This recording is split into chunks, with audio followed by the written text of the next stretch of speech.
कि समवाय विधि उपयोगी है। समवाय विधि उपयोगी है रचना शिक्षण में, व्याकरण शिक्षण में, दोनों में, किसी में नहीं। समवाय विधि कहां प्रयोग की जाती है? समवाय विधि कहां प्रयोग की जाती है? समवाय विधि कहां प्रयोग की जाती है? ओके, वेरी गुड, दोनों में, दोनों प्रयोग होती है, यानी तीसरा उत्तर इसका सही है। तीसरा वाला जवाब जो है वो सही है, दोनों में प्रयोग करी जाती है। Very good. चलिए अब आगे चलते हैं, अगला प्रश्न लेते हैं। अगला प्रश्न है आपके सामने, आपकी स्क्रीन पे कुछ इस तरह से। अगला प्रश्न आपकी स्क्रीन पे कुछ इस तरह से है, रचना कहानी पद्य, रचना कहानी पद्य आदि की शिक्षा देने के साथ साथ ही प्रसंग व अवसरानुकूल व्याकरण की शिक्षा दी जाती है। यह विधि कौन सी कहलाती है?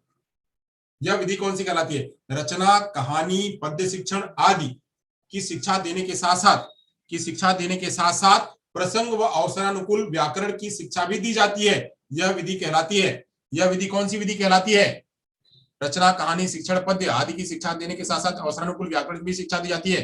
कौन सी विधि कहलाती है? कौन सी विधि कहलाती है? जवाब जवाब जवाब जवाब जवाब जवाब जवाब। Very good very good very good very good very good, बहुत बढ़िया। समवाय विधि कहलाती है, यानी समवाय विधि में कहानी और पद्य के साथ साथ में रचना का भी ज्ञान दिया जाता है, यानी पद्य कहानी के साथ साथ में रचना का भी ज्ञान दिया जाता है, तो उसे कहते हैं समवाय विधि। यानी एक साथ साथ चलती है तो उसे कहते हैं समवाय विधि, समावेशित करके चलती है, कहते हैं समवाय विधि। चलिए यहां तक खत्म हो गया, अगला चलते हैं।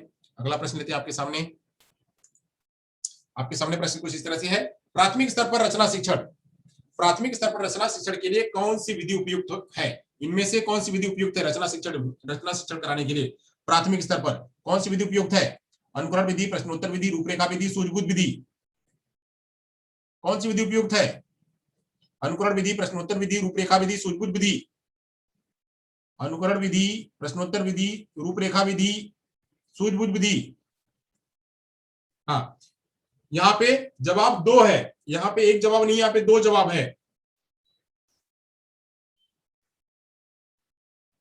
यहाँ पे दो जवाब है, अनुकरण विधि भी है और प्रश्नोत्तर विधि भी है। अनुकरण विधि भी है और प्रश्नोत्तर विधि भी है, यहाँ दोनों विधियां हैं। अनुकरण विधि भी प्रयोग करी जाती है प्राथमिक शिक्षण में और प्रश्नोत्तर विधि भी प्रयोग करी जाती है। दो विधियां यहाँ पे हैं, तो दो विधियां होंगी यहाँ पे, यानी यह अनुकरण विधि भी प्रयोग की जाती है और साथ साथ में प्रश्नोत्तर विधि का भी प्रयोग किया जाता है प्राथमिक शिक्षण में रचना शिक्षण कराने के लिए प्राथमिक स्तर पर। चलिए यहां तक हो गया, आगे चलते हैं। आगे चलते हैं, अगला जवाब सवाल लेते हैं। निम्न में से कौन सा प्राथमिक स्तर पर रचना कार्य करने के लिए नहीं है? निम्न में से कौन सा प्राथमिक स्तर पर रचना कार्य करने के लिए नहीं है? क्या है? प्रश्नोत्तर विधि, चित्रवर्णन विधि, भाषा संसर्ग विधि, अनुकरण विधि। कौन सा प्राथमिक स्तर पर नहीं प्रयोग किया जाता है? कौन सा प्राथमिक स्तर पर प्रयोग नहीं किया जाता? Very good very good very good very good. एक कौन दिया? एक जवाब कहां से आएगा? प्रश्नोत्तर विधि। प्रश्नोत्तर विधि है, यहाँ पे भाषा संसर्ग विधि नहीं है, भाषा संसर्ग विधि नहीं है। अभी भाषा संसर्ग विधि कहां प्रयोग करी जाती है? भाषा संसर्ग विधि कहां प्रयोग की जाती है? भाषा संसर्ग विधि यहाँ पे नहीं प्रयोग की, बट कहां प्रयोग की जाती है? भाषा संसर्ग विधि का प्रयोग कहां किया जाता है? जवाब व्याकरण में। वेरी गुड, व्याकरण में कराया जाता है, ग्रामर में कराया जाता है, सही है। चलिए आगे चलते हैं, अगला प्रश्न का जवाब लेते हैं। हाँ, अगला प्रश्न का जवाब लेते हैं। समस्या को पहले छोटे छोटे भागों में विभाजित करना, समस्या को पहले छोटे छोटे भागों में विभाजित कर रचना कार्य कराना किस विधि के तहत आता है? प्रश्नोत्तर विधि, खेल विधि, विश्लेषण विधि, वाद विवाद विधि। कौन सी विधि? कौन सी विधि? रचना को, समस्या को छोटे छोटे भागों में विभाजित कर कार्य करना, बहुत बढ़िया बहुत बढ़िया बहुत बढ़िया। कौन सी विधि? तो विश्लेषण विधि। विश्लेषण विधि का प्रयोग होता है उसको जब हम छोटे छोटे भागों में बांटते हैं। चलिए बहुत बढ़िया, आगे चलते हैं, अगला प्रश्न लेते हैं। अगला प्रश्न लेते हैं, आखिरी प्रश्न है। निम्न में से डॉट डॉट डॉट रचना शिक्षण, निम्न में से डॉट डॉट डॉट रचना शिक्षण का महत्व तो नहीं है। ये इनमें से चार महत्व हैं, उनमें से चार में से एक महत्व जो है रचना शिक्षण का नहीं है, वह कौन सा?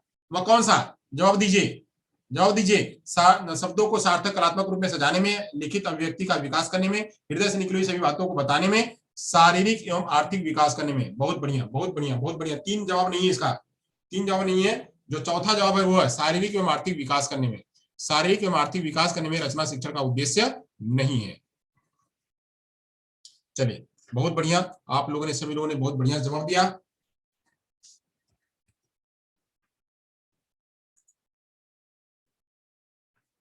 बहुत बढ़िया से आप लोगों ने जवाब दिया, थैंक यू सो मच। अब यहाँ से अगर किसी को कोई प्रश्न है तो हमसे पूछ सकता है।